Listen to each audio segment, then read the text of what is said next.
Hello, friends. Today, we're diving into what might be the most bizarre, tangled, and yet astonishing tale of survival at sea ever told. It revolves around a fisherman named José Salvador Alvarenga, who claimed to have endured an unimaginable ordeal, drifting alone on a tiny fishing boat for over 14 grueling months in the vast Pacific Ocean. But as I mentioned, this story is riddled with mysteries and contradictions that will unravel together. Before we get started, make sure to subscribe to the channel and hit that like button if you're ready for this wild ride. Alright, let's jump right in. We can begin the story on January 30th, 2014, when Emmy Cometa and Russell Lakedrick, a couple living on one of the remote islands in the Eben Atoll of the Marshall Islands, were startled by a piercing, heart-wrenching scream. Their home was the only one on that quiet beach, and the tiny island was a haven of peace and solitude. So they rushed outside to see what was happening. There, on the shore, stood a wild-looking man with a thick, unkempt beard, dressed in tattered underwear. Emmy later recalled it like this. He was waving his arms wildly and shouting in a language we couldn't understand, clutching a knife in his hand. We gestured for him to drop the weapon, and the stranger tossed it onto the sand, continuing to yell as he collapsed to his knees. As they approached, they spotted a battered wooden boat washed up nearby. It was clear this man had been shipwrecked and carried to their shore by the currents. He lay on the ground, utterly exhausted, repeating what seemed to be his name over and over, José, José. The kind-hearted islanders brought this eerie visitor into their home, gave him water, provided clean clothes, and started preparing food. All the while, the man muttered incessantly in what sounded like Spanish, a language the locals didn't speak. Russell remembered. When we brought him pancakes, he attacked the food like a feral animal, devouring it without looking up. It was truly a horrifying sight. Once the stranger had eaten his fill, the couple was at a loss for what to do next. Here was this half-naked, bearded guy babbling in an unknown tongue sitting in their house. They handed him paper and a pen, hoping he could write down what had happened to him. He eagerly did so, scribbling a note, apparently in Spanish, which the locals still couldn't read. They gave the letter to a local boy, who biked it to the mayor of the atoll. However, on this minuscule island, there was a Norwegian student who knew a few words of Spanish. In the end, the mayor, police, medics, and the student interpreter arrived to confront this mysterious figure. He told them his name was José Alvarenga, that he was a fisherman from the western coast of Mexico, but his boat had been caught in a storm and swept out to sea. At first glance, this seemed like a typical tale of a distressed fisherman. But there was a massive catch. Mexico's coastline was over 10,000 kilometers away from the Marshall Islands, where this bearded castaway now found himself. Naturally, his account sounded utterly unbelievable and sparked a wave of skepticism.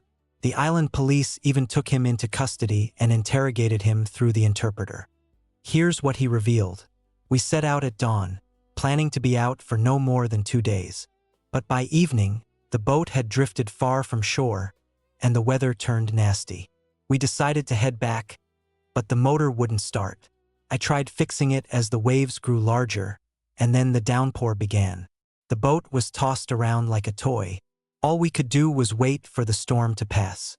When it finally did, we realized we were lost in the open ocean with no idea where. Our food was just a few sandwiches and a couple of water bottles. No oars either. We hoped a passing ship would spot us, but days turned into nothing. The food and water ran out. We managed to catch some fish and seabirds. The hunger was unbearable, so my companion Ezekiel and I tore into the raw meat. Ezekiel vomited immediately, but I was fine. I kept eating raw to survive, unsure if we'd catch more soon. We had to ration everything. The meat spoiled quickly in the sun. Ezekiel could barely stomach raw meat and often refused it altogether. His stomach rejected it. He believed we'd be rescued soon, maybe even more than I did. I tried forcing him to pinch his nose and eat a few bites, but he'd throw up right away. Ezekiel looked worse every day. He slept a lot. One day, he just didn't open his eyes.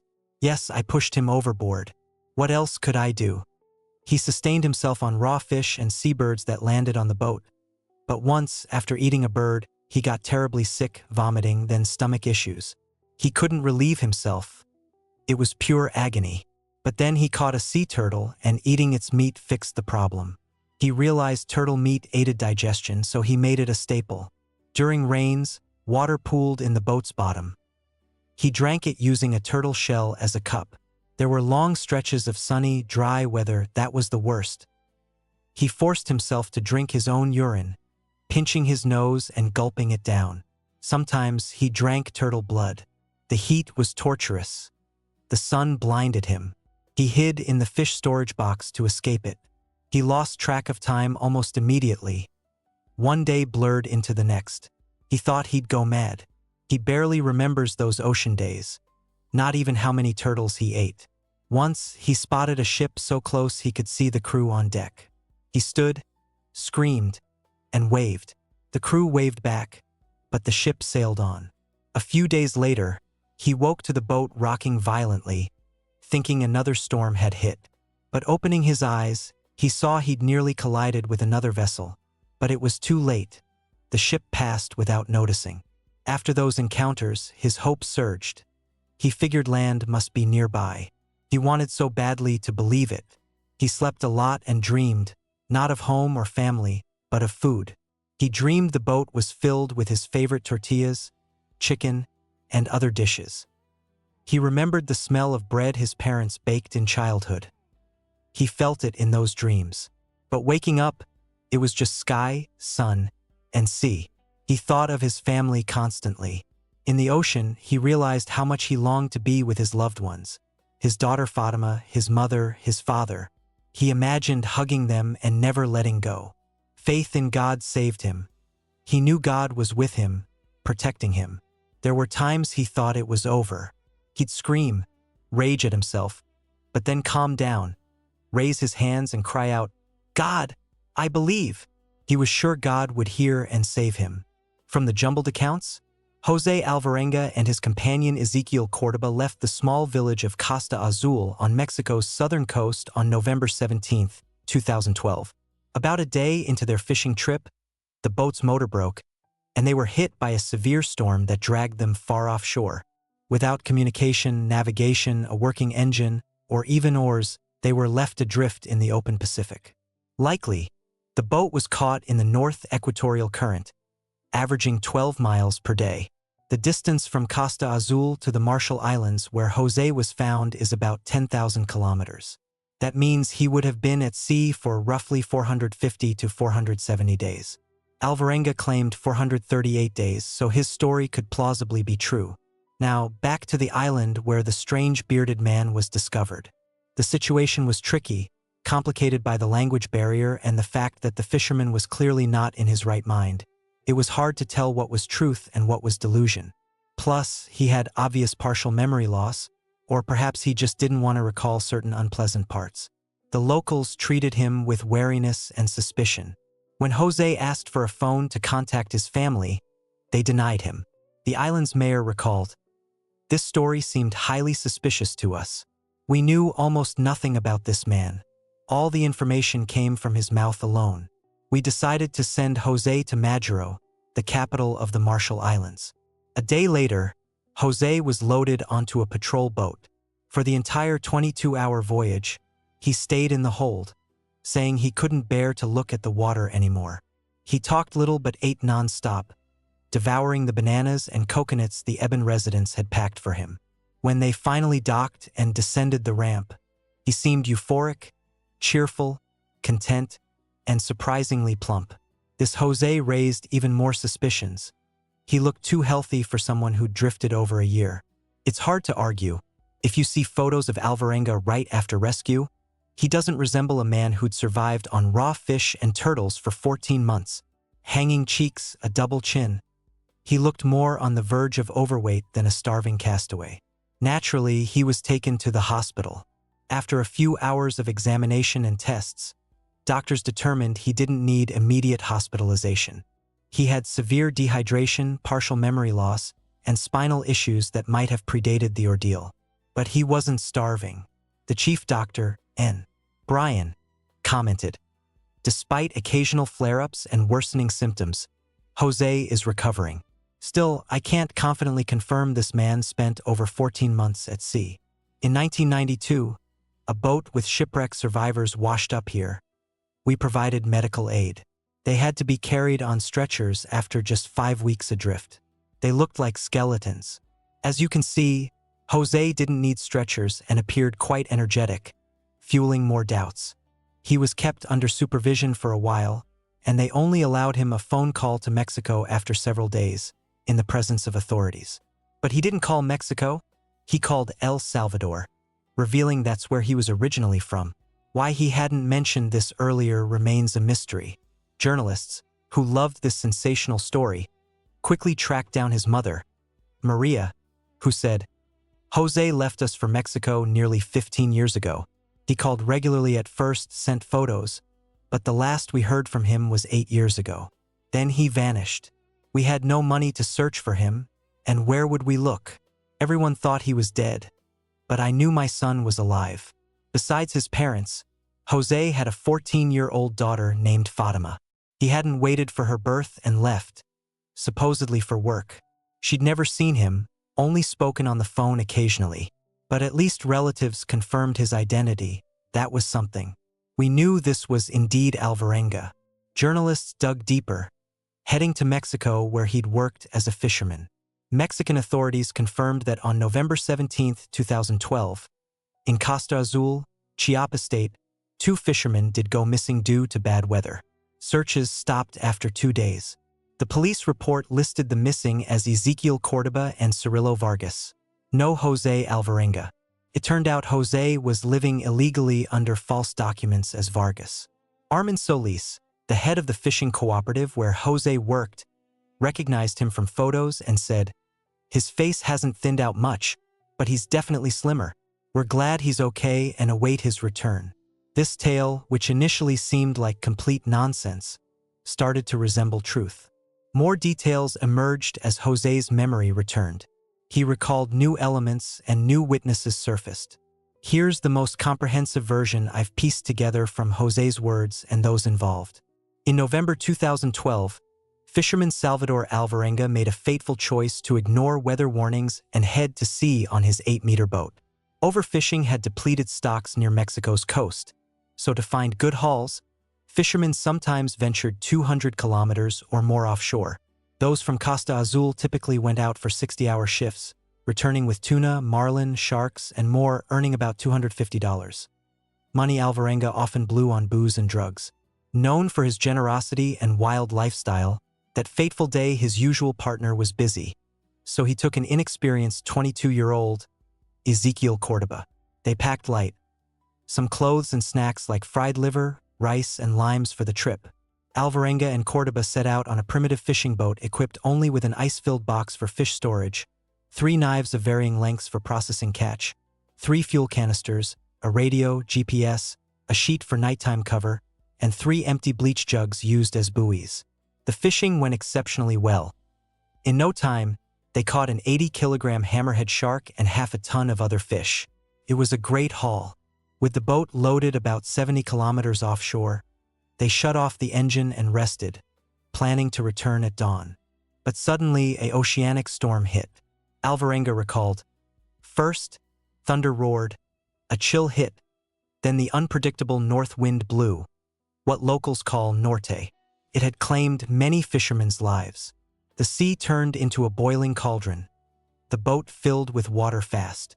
As an experienced fisherman, José stayed calm and slowly headed back to shore. He remembered. When the storm struck, Ezequiel froze in panic. He cried and curled up, covering his head. He kept sobbing. I urged him to help dump the catch overboard to lighten the boat, but he couldn't, so I did it alone. Eventually, the storm seemed to ease a bit. The fog cleared, and they saw Mexico's coastline, just 2 hours away. They tried starting the motor, but it failed and never worked again. They radioed for help, contacting their boss. José shouted, "Willie, Willie, Willie, the motor's broken." Willie asked for GPS coordinates, but the GPS was dead. Willie told them to drop anchor, but they had none. José hadn't thought he'd need one for deep-sea fishing. Willie said help was coming and to hurry. José yelled a few more words, and that was the last anyone heard from them. The storm raged for the next 16 days, carrying the boat 500 kilometers from Mexico. It was clear that even if searched for, they'd be too far to find. During the storm, they lost gear. José recalled, "We lost everything except the smallest knife, my diving masks, the bleach bottles where I later collected rainwater, and the fish cooler box. It became my shelter from the sun by day and cold winds at night. The radio and GPS gone. Engine dead. I instinctively knew we'd drifted too far for any chance of discovery. I'd never known such silence, such emptiness. In every direction, nothing but water. For the first few days, José and Ezekiel ate nothing, just drank rainwater. They were in shock but hoped for quick rescue. A ship would come. But no salvation arrived, and hunger grew acute. José said, "I was so hungry I ate my nails, swallowing every bit. I caught small fish by hand and even jellyfish, gulping them whole. They burned my throat, but I didn't care. Hunger made them inventive. Soon, they learned to catch seabirds landing on the boat by grabbing their legs and twisting off heads. They'd eat raw, drinking blood for hydration. For water, they collected rain in the bleach jugs. But it wasn't always enough. As we know, José fought desperately for life. But remember, he wasn't alone. There was young Ezekiel Cordoba. His fate is a dark chapter, full of confusion. In interrogations, José said his partner wouldn't have survived anyway. It was just a matter of time. According to José, during the first month, Ezekiel grew delusional, engaging in bizarre talks. He confessed to José about a girlfriend with troubled relations due to his drinking. She was pregnant. The trouble was Ezekiel refused food. He couldn't keep raw fish down. It'd make him vomit. José recalled, "I cut fish into tiny pieces to feed him like a baby, but he'd gag. He started saying crazy things like asking me to buy food from a store. He'd stare at the sea and say, 'Look, there's a shop selling fresh mangoes and tortillas. You have to go buy some for us.' After 4 months of drifting, Ezekiel Cordoba died. José said one day he just didn't wake up. Later, José claimed that the day before dying, in a fit of madness, Ezekiel begged him not to eat his body after death. José said he laid the body on the boat's bow and drifted with it for 6 days, even talking to it calmly, until decomposition set in under the sun. He had no choice but to push it overboard. This detail sparked endless debates later. Alvarenga was now alone, continuing his extraordinarily long fight for survival. Soon, he became adept at foraging. He caught sea turtles and tried making improvised oars from their shells but realized it was futile. From a turtle shell, he fashioned a hat against the sun. He learned to snag seabirds landing on the boat barehanded and ate them whole, feathers, claws, and all. This clogged his intestines, causing constipation. He suffered until discovering shark liver acted as a laxative. In this battle, José got creative. Fish eyeballs became a delicacy, rich in vitamin C, and he ate them with gusto. The open-style fishing boat became his home. To avoid overheating, he'd soak his feet in seawater. To maintain sanity, he followed a routine. Ate 3 times a day, hunted, collected rainwater, sang favorite songs, and prayed. One day, something slammed into the boat's side. Peering over, José saw a massive creature. He recalled, "It followed the boat for 15 days. It became my friend. I named it. For some reason, I called it Rill. Sometimes I'd lean over to pet it. I'd imagine riding ashore on its back or being carried to safety in its belly, like Jonah from the Bible. But it left. I was alone again." José feared falling overboard, as sharks swarmed around. But even from this, he benefited. Fleeing predators, fish and squid would leap onto the boat, providing food. After months adrift, José's mind fogged. He said, "I pressed a 6-inch knife to my throat, thinking, if I kill myself, no one will know my story, that God exists and is stronger than the devil." Then I dropped the knife. There were times my head felt like it would explode, filled with black thoughts, like my temples were squeezed in a vice. All I could do was pray for those thoughts to stop. See, in my mind, a constant battle raged. God versus the devil. Eventually, Jose created a fantasy world in his head where he enjoyed the finest meals, chatted with family, and met his daughter he'd abandoned 14 years ago and never seen. This alternate reality became so vivid he rarely left it. Once, his clouded mind devised a gruesome entertainment using seabirds he'd caught for food. He called it seagull soccer. Jose explained, "I learned the best way to catch birds was to sneak up quietly and grab their legs. Then I'd rip off their wings so they couldn't fly, keeping them alive a few days for fresh meat." It's hard for someone in comfort to imagine this bloody, horrific process. Jose tearing wings as birds screamed and pecked his hands, leaving permanent deep scars. Here's what he said about his mad game. "Sometimes I'd hold 8 or 10 birds at once, all hopping wildly around the boat. One day I got an idea. I caught a round fish that inflates like a ball, blew it up, and dried it in the sun. I placed it among the seabirds, and they chased and kicked it like a soccer ball. I always loved football, so I named each bird after favorite players: Messi, Maradona, Pelé. I divided them into teams and used large turtle shells at each end as goals. Sometimes I'd play for hours commentating the match." Despite his mental struggles, Jose still hoped for rescue, scanning the horizon for ships. Finally, luck struck. He saw a large vessel, close enough to spot the crew on deck. Jose ripped off his ragged shirt and waved it frantically. The crew waved back they'd seen him, but the ship continued on, leaving him. Jose recalled, "I was hysterical. I screamed, 'Come back, you fools, you cowards! Come back!' Then I fell to my knees, pounded the boat with fists, and wept."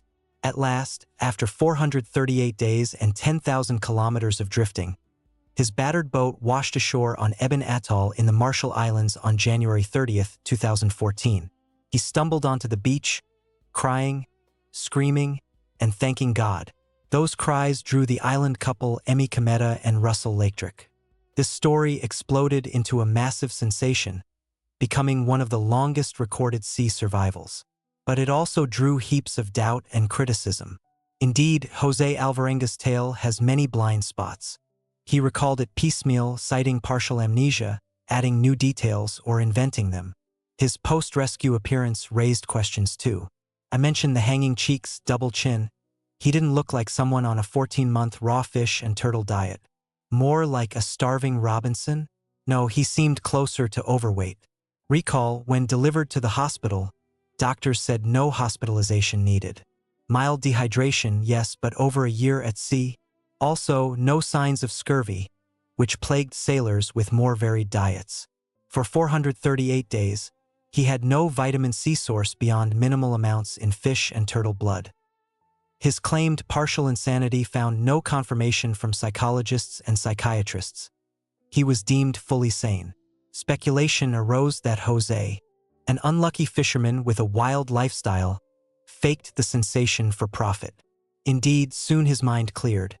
He spoke coherently, gave interviews eagerly, and sold his story to journalist Jonathan Franklin, who wrote for 138 Days, an extraordinary true story of survival at sea.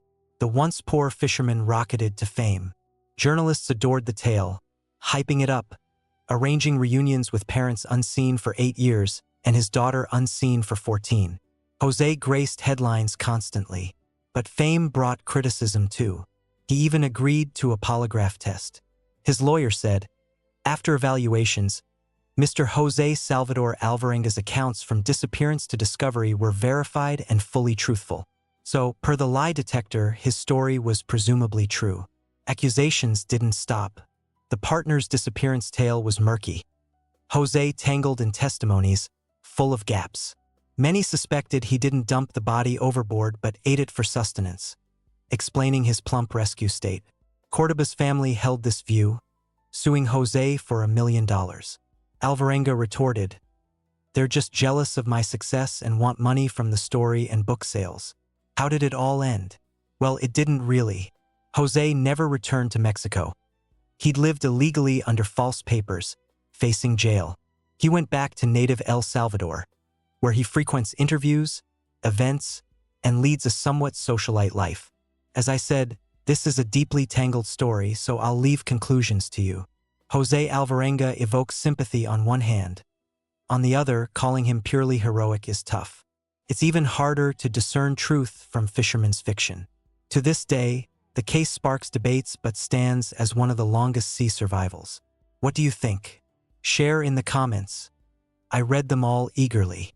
Don't forget to like this video, subscribe if you haven't. I know many watch without subscribing, so hit that button. Recommend the channel to friends. They'll love it too, and you can discuss these gripping stories. Bye for now.